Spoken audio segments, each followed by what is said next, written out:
ओम नमः शिवाय। हर हर महादेव मित्रों, कैसे हैं आप सब। चैनल पे नए हैं तो विनम्रता से निवेदन करूंगा कि चैनल को सब्सक्राइब कर लें ताकि हमारे द्वारा बनाई गई कोई भी वीडियो सबसे पहले आपको प्राप्त हो। चैनल पे और भी बहुत सारी ज्ञानवर्धक वीडियोस हैं, उनका भी आप लाभ उठा सकते हैं। वीडियो में दिखाई जाने वाली जानकारी यदि आपको अच्छी लगे तो लाइक शेयर करें ताकि जो बाकी भी हमारे बंधुजन हैं, जो हमारे सब्सक्राइबर्स नहीं भी हैं, वो भी उस ज्ञान के प्रचार का और पूरा पूरा लाभ उठा सकें।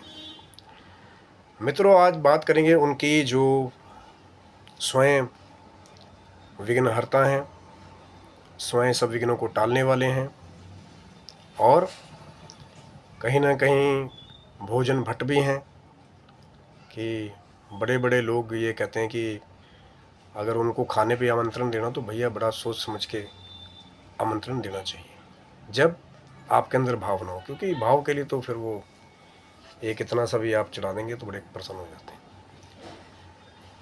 तो आज बात कर रहे हैं मित्रों विघ्नहर्ता श्री गणेश जी के बारे में और उनके जन्म के बारे में कि कैसे गणेश जी का जन्म जो है वो शिव महापुराण में से बताया गया है।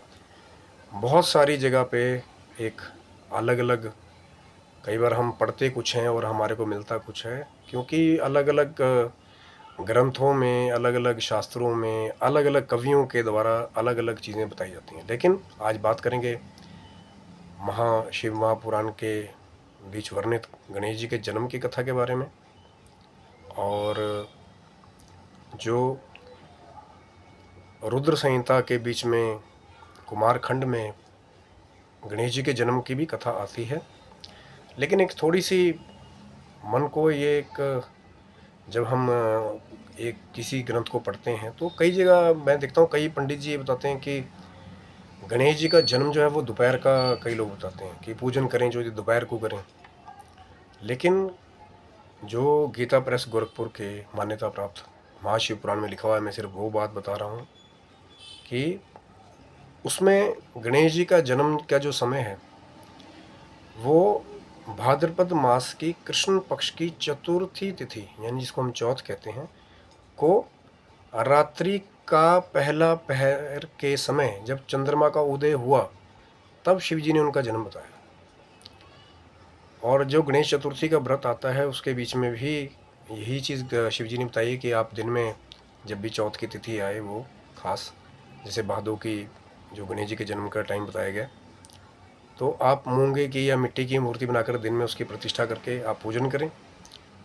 लेकिन जब पहला पहर आए रात्रि का, तब आप जाके जो है वो दुबड़ियों के द्वारा, जो 21 दुर्गाओं की हम बात करते हैं, उसके बारे में एक खास चीज़ भगवान भोलेनाथ ने महाशिव पुराण में उस समय की बात की। रात्रि का पहला पहर बीत जाने पर उसके बाद फिर रात्रि तक जागरण करें, फिर जो उद्यापन करने वाले वो अगले दिन 12 ब्राह्मणों को भोजन करा के फिर उद्यापन करें। बड़ा अभिष्ट फल शिव जी ने सारी सिद्धियों को, क्योंकि गणेश जी की सिद्धि और बुद्धि महाशिव पुराण में कई रिद्धि और सिद्धि कहते हैं, दोनों पत्नियां हैं, और क्षेम और लाभ, जिनको शुभ और लाभ कहा जाता है, वो गणेश जी के दोनों पुत्र कहे जाते हैं। तो पत्नियों सहित जब गणेश जी का पूजन हो जाता है तो बुद्धि भी आ गई, सिद्धि भी आ गई और फिर शुभ भी हर जगह और लाभ ही लाभ है। तो गणेश जी की चतुर्थी व्रत के महात्म्य का बहुत बड़ा वर्णन है। अब गणेश जी का जन्म कैसे हुआ उसमें बताया जाता है कि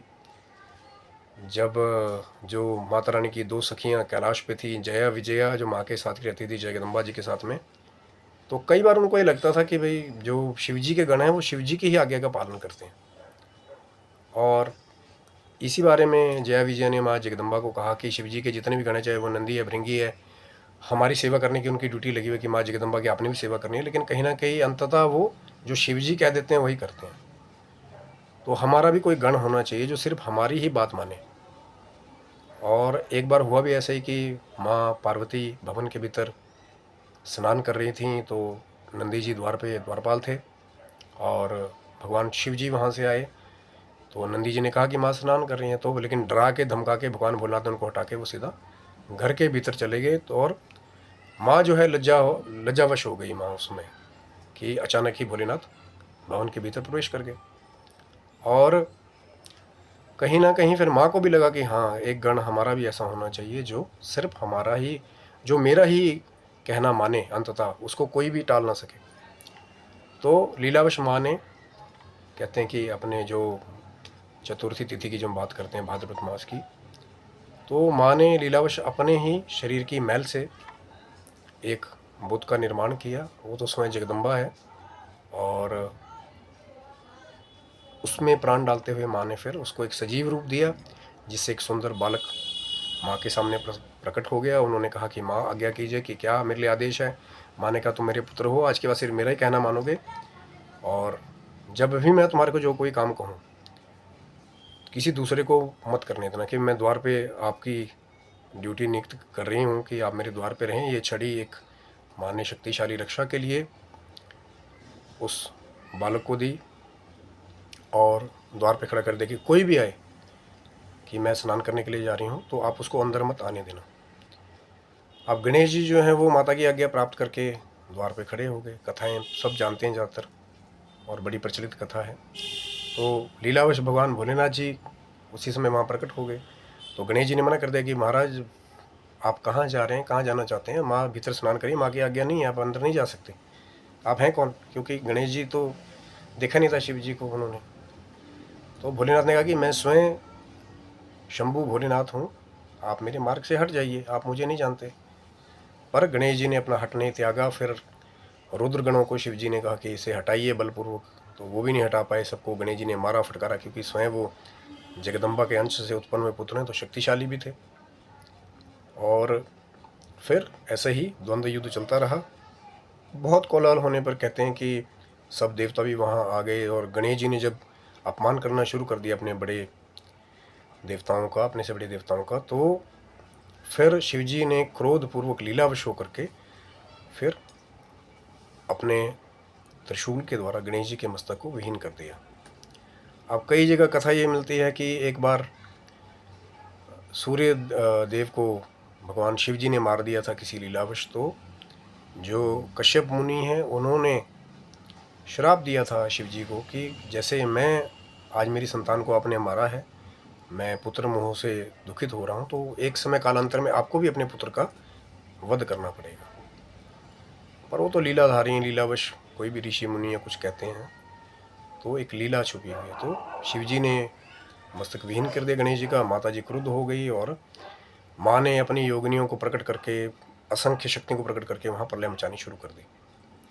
और जब सब देवी देवताओं ने देखा कि ऐसे तो सृष्टि खत्म हो जाएगी, तो सबने माँ की बड़ी स्तुति की, जगदम्बा की, कि आप जगदम्बा हैं, पराम्बा हैं, सबकी माँ हैं, आप ही कृपा कीजिए, शांत होइए माँ, और अपनी योगिनियों को शांत कीजिए, नहीं तो सब कुछ विनाश हो जाएगा। तो कई बार स्तुति करने के बाद जब माँ के मन में थोड़ी सी करुणा आई, तो उन्होंने कहा कि यदि मेरा बालक जीवित हो जाए और उसे गणाध्यक्ष का पद और सर्व पूज्य, सबसे पहले अग्रीय पूज्य का अगर पद मिल जाए, तो फिर मैं सबको विनाश को रोक दूंगी, नहीं तो आज तो विनाश होकर रहेगा। तो देवताओं ने जाके भोलेनाथ से कहा। भोलेनाथ ने कहा ठीक है भाई, जैसे सृष्टि का कल्याण हो वैसे ही करें। उत्तर दिशा में जाएं, तो वहाँ पे जिस भी बालक का मस्तक सबसे पहले आपको मिले, आप उसे लेकर के आइए। अब कई कथाओं में कहा जाता है कि ये भी कहा गया था कि जो भी माता पीठ करके अपने बालक की तरफ सो रही हो, उसी बालक का मस्तक लेके आना।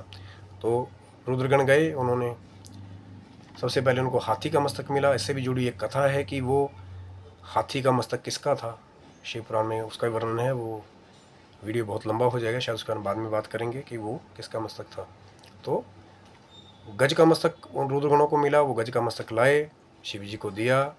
उन्होंने मस्तक को जोड़ा, अपने तेज के मंत्रोच्चार के द्वारा जल का छिड़काव किया। कई लोग कहते हैं कि सिर्फ दृष्टि मात्र से ही भगवान भोलेनाथ ने मानसिक मंत्र का आवाहन करके फिर प्राण जो है वो गणेश जी में डाल दिया और उस सिर को जोड़ दिया।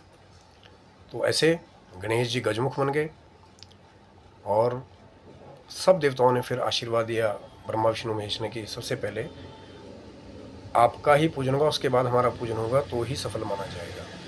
माँ ने भी बहुत सारी सिद्धियों का आशीर्वाद दिया, सब देवताओं ने आशीर्वाद दिया गणेश जी को। और ऐसे गणेश जी विनायक और विघ्नहर्ता बन के प्रथम पूज्य होकर के सब जगह पूजे जाने लगे। तो ये थी गणेश जी के जन्म की कथा मित्रों। आशा करता हूँ कि आपको वीडियो अच्छा लगा होगा। बड़ी प्रचलित कथा है, पर हर एक कवियों ने और विद्वानों ने, संतों ने अलग अलग तरह से इसको गाया है।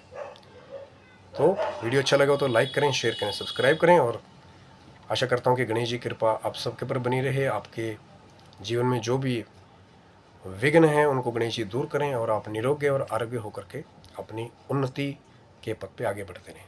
ओम नमः शिवाय। हर हर महादेव।